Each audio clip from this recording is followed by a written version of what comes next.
En 1990 nos advirtieron que nunca regresaríamos a la Luna. Si le preguntas a la mayoría de las personas de cierta edad, ¿quién fue la primera persona británica en ir al espacio?, te dirán que fue Helen Sharman en 1991. Si les preguntas, ¿quién fue el primer británico en pisar la Luna?, siempre darán la respuesta equivocada, a menos que digan que ningún británico ha caminado jamás sobre la Luna. Bueno, esa es la verdad oficial. Lo que no te dirán es que justo antes del colapso de la Unión Soviética en 1991, había una misión lunar ultra secreta. Aunque la mayoría de la población mundial creía que los soviéticos no tenían ninguna relación con Europa Occidental, esta era mucho más civilizada que todo eso. Sí, la Guerra Fría nos había convertido en enemigos a nivel oficial, pero difícilmente lo éramos a nivel personal. Al fin y al cabo, tanto los rusos como nosotros, los británicos, fuimos atacados por Hitler apenas 50 años antes, así que la llama de la amistad aún estaba ahí para encenderse. No puedo revelarles todo lo que sé al respecto. Al fin y al cabo, la mayor parte está aún sujeta a la Ley de Secretos Oficiales hasta 2040, después de lo cual lo más probable es que la prorroguen otros 50 años. Tampoco tengo ninguna prueba. Los pocos documentos que me fueron asignados fueron confiscados y fui testigo de su destrucción en un horno bajo Whitehall. Sin embargo, puedo decirte cuándo fue y desde dónde se lanzó. Fue a mediados de junio de 1989, cuando me eligieron por primera vez, si se puede llamar así. No recuerdo la fecha exacta, pero sí recuerdo que en aquel momento me dejé llevar. Al principio no les creí. Pensé que no era más que otra broma de la universidad, pero pensé en ver hasta dónde llegaba. Me acompañaron hasta su coche, que habían aparcado justo delante de la entrada del edificio principal. En ese momento no me fijé en lo que era, pero probablemente se trataba de un Jaguar XJ12, a juzgar por la forma y el color negro azabache. Todo el trayecto, sentado en el asiento trasero, transcurrió en silencio, salvo un par de veces en las que el hombre del asiento del copiloto respondió a una llamada por la radio CB instalada en el salpicadero. Mis pensamientos cambiaron cuando solo unas horas más tarde me encontré sentado a una mesa en una pequeña habitación sin ventanas, yo solo, en algún lugar de Westminster. La falta de ventanas se compensaba sin duda con la calidad de la moqueta, eso sí lo recuerdo. Sin previo aviso, la puerta se abrió y entraron unas 12 personas. Todos eran de mediana edad o mayores, algunos eran rusos, a juzgar por su acento, y todos llevaban en la mano carpetas repletas de documentos mientras hablaban muy agresivamente entre ellos. No me saludaron, al menos no inmediatamente. Mucho de lo que se dijo pasó por encima de mi cabeza. Para mí todo era palabrería política. Utilizaban términos con los que yo no estaba familiarizado, al menos no en el contexto en el que se referían a ellos. Recuerdo una frase concreta que dijo uno de los hombres mayores con un fuerte acento ruso. La última vez que un ser humano pisó la Luna fue el 14 de diciembre de 1972. Eso fue hace casi 20 años. Tenemos que saber si siguen ahí arriba. Estaba confuso. Todo el mundo sabe que los 3 tripulantes del Apolo 17 regresaron a casa sanos y salvos. No había ninguna duda al respecto. Hubo un breve silencio mientras los demás se miraban, esperando que alguien dijera algo para romper el silencio. No sé por qué lo hice, pero mi ingenuidad pudo conmigo. Perdón, creía que los 3 tripulantes del Apolo 17 habían vuelto a la Tierra. Todos me miraron como si acabara de decir algo repugnante. El hombre mayor me miró fijamente antes de responder a mi pregunta. ¿Cree que nos da miedo que unos simples humanos estén en la Luna? Me sentía tonto. Mi mente divagaba entre muchas ideas diferentes, pero él tenía razón. Fue hace más de 20 años. Si se hubieran quedado atrás, se habrían quedado sin oxígeno y sin suministros en cuestión de días, y habrían perecido poco después. No era un buen comienzo para mí. Se inclinó hacia adelante y se dirigió a mí directamente en un tono de voz bajo. No tienes, ni tendrás nunca, ni idea de lo que sabemos que había ahí arriba. No dije nada, en parte para no hacer el ridículo, pero también porque el ambiente de la habitación era muy tenso. Me entregó unas páginas grapadas de su carpeta. Supongo que no le han informado de esta reunión, camarada. Quise corregirle por el uso del término camarada, pero decidí leer el documento. No recuerdo palabra por palabra lo que decía, pero en la parte delantera ponía clasificado, nivel 7. Nada más. Pasé la página y había una serie de fotografías en blanco y negro. Las imágenes no solo eran inquietantes, sino espeluznantes. La primera era una imagen de paisaje, tomada en la superficie lunar, pero con algún tipo de estructura visible en la distancia.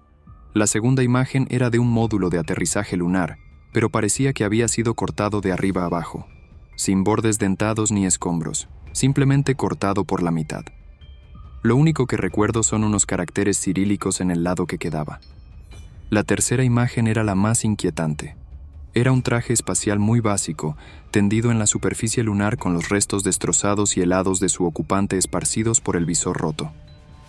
Casi parecía como si le hubieran arrancado el traje, a través del visor, a gran velocidad. La cuarta imagen mostraba otros trajes espaciales tendidos en la superficie, a unos 75 metros de la cámara. Desde luego, no esperaba ver esto. Me entraron ganas de salir y vomitar, pero me contuve, al menos hasta que terminó la reunión. Alunizaje ruso, octubre de 1968, dijo, mientras yo contemplaba las horribles imágenes. Esos americanos pensaban que llegarían primero a la Luna. Pensaban que la tecnología rusa era inferior. Estaban equivocados. Uno de los británicos sentados al otro lado de la mesa apagó su cigarrillo sobre la mesa. Por el amor de Dios, Kravtsov, déjate de tanta propaganda comunista y ve al grano. El hombre mayor, al que ahora conozco como Kravtsov, no dudó en adelgazar su historia. De acuerdo, alunizamos en 1968, a solo 6 kilómetros de donde alunizó el Apolo 17 en 1972, pero no cerca de ninguno de los otros alunizajes estadounidenses. Sabemos que aterrizaron sin problemas, pero se perdió el contacto por radio unas 5 horas después de aterrizar. Supusimos que fue un fallo mecánico de la célula de combustible de plutonio. No pudieron despegar ni comunicarse. Fue a la vez una victoria y una pérdida para Rusia. Se trataba de una misión secreta, por lo que todos los implicados continuaron con normalidad. La muerte no era nada nuevo para ellos, por muchas veces que la vieran. Empiezo a atar cabos en mi cabeza, pero sigo fijándome en lo que dice Kravtsov. Los americanos aterrizaron su módulo lunar tripulado en julio de 1969, y luego 4 más, y luego el último en diciembre de 1972. Y fue el 22 de diciembre de 1972 cuando nos lo dijeron. Kravtsov miró a otro de los hombres que habían permanecido en silencio. Hablaba con acento tejano, pero con una voz muy grave y autoritaria.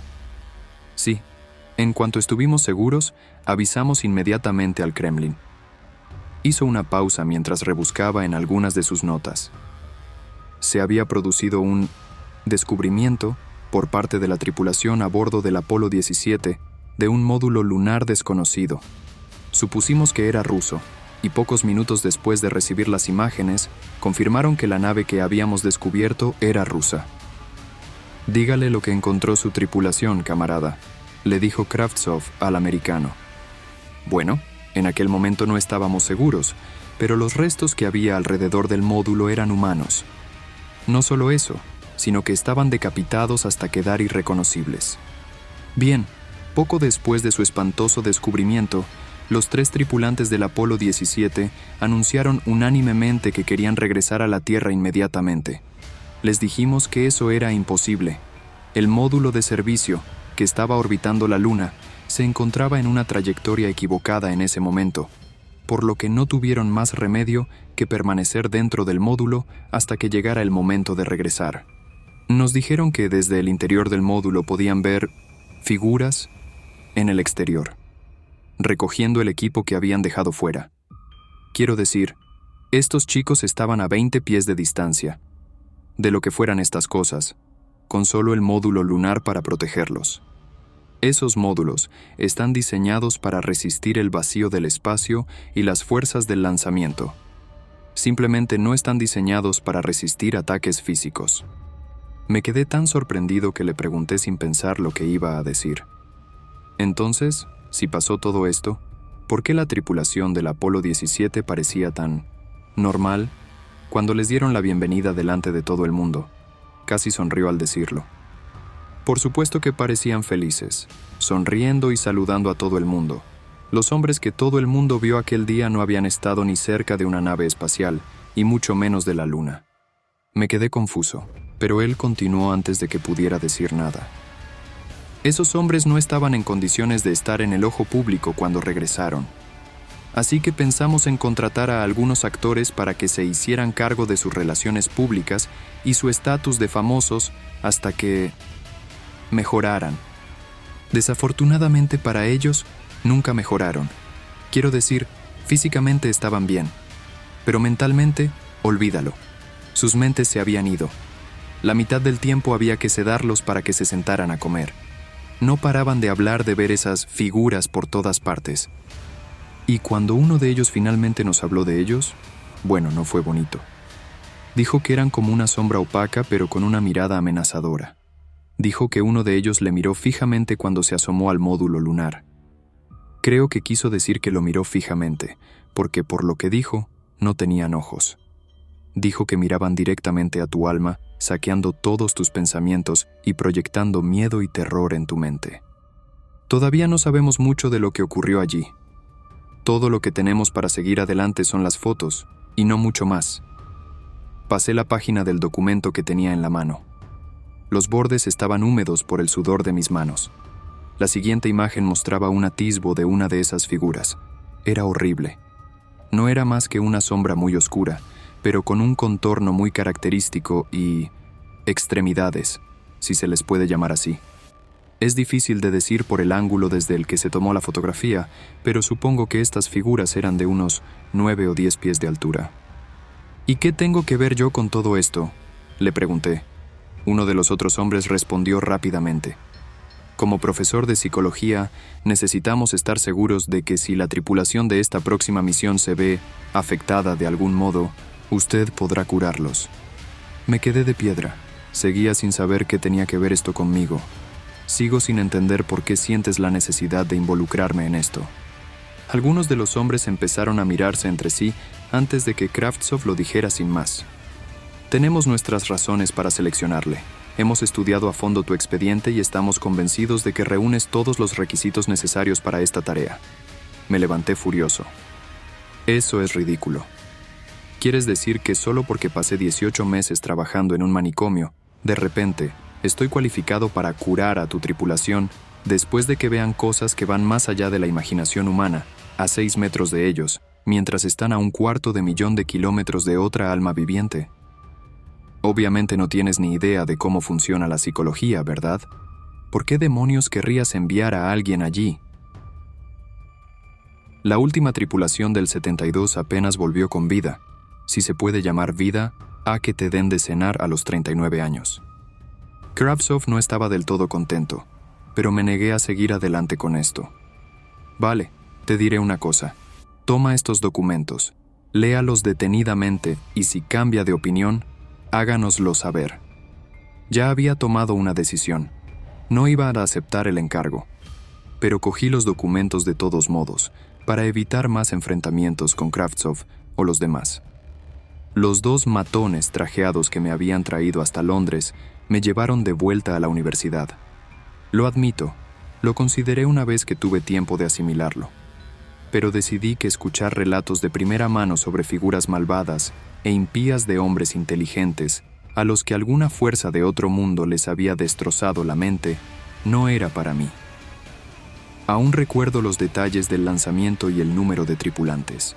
Se lanzó desde la base de Okhotsk, en Rusia, el 22 de diciembre de 1990.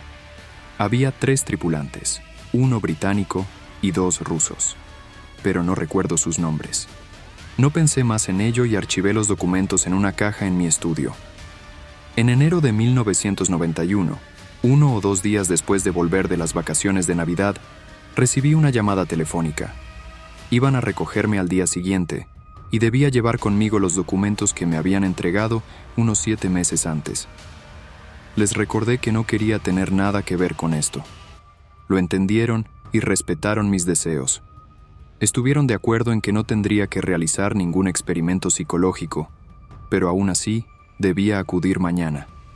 Como estaba previsto, me recogieron los mismos 2 matones que me dejaron la última vez, ambos tan habladores como la última vez. Llevaba mi maletín con los documentos solicitados. Al llegar a Whitehall, no me llevaron a la pequeña habitación sin ventanas. Me llevaron al sótano. Kravtsov y algunos otros estaban allí. Me alegro de volver a verte, camarada, en cierto modo. Su ambigüedad me confundió. ¿Qué quería decir con en cierto modo? Sí, bueno, me han dicho que no necesitaré realizar ningún tratamiento psicológico, así que, ¿por qué he vuelto aquí? Hizo una pausa antes de levantar la vista del suelo. La misión fue un fracaso. Pensé en algo que decir. ¿Problemas de energía o de comunicaciones? Respondí con cautela. Kravtsov suspiró. Ninguno de los dos, desgraciadamente. El equipo estaba bien, hasta después de que vimos lo que les pasó en el monitor del enlace de vídeo. Me sentí helado de miedo por lo que estaba a punto de decirme. Las figuras no solo seguían allí, estaban esperándoles. En cuanto aterrizaron, apenas tuvieron tiempo de apagar el ordenador de navegación antes de que todo se hiciera pedazos. Intenté pensar con lógica por un momento. Estábamos hablando de cifras. ¿Y si hubo un fallo mecánico? ¿Y si...? El módulo aterrizó en la superficie lunar a las 03:45 horas del día de Navidad de 1990. A las 03:47 horas, observamos a través del enlace de video que la tripulación fue decapitada en su módulo lunar.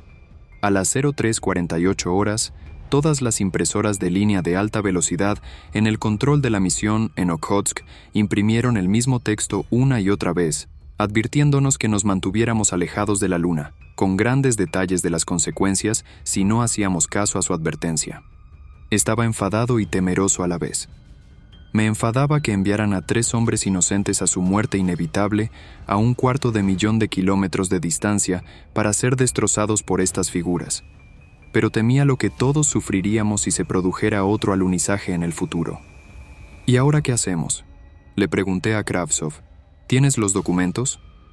Kravtsov se quedó de pie con la mano extendida. Los saqué de mi maletín y se los entregué. ¿No tiene copias? ¿No los ha duplicado? Sacudí la cabeza y me arrepentí de no haberlo hecho antes. Caminó por el pasillo hasta una pequeña sala que contenía un conducto metálico. Levantó la tapa metálica y un resplandor naranja llenó la habitación, junto con una ola de aire caliente. Enrolló los documentos y los arrojó a la rampa que conducía al horno antes de que la tapa se cerrara de golpe. Ese fue el último rastro.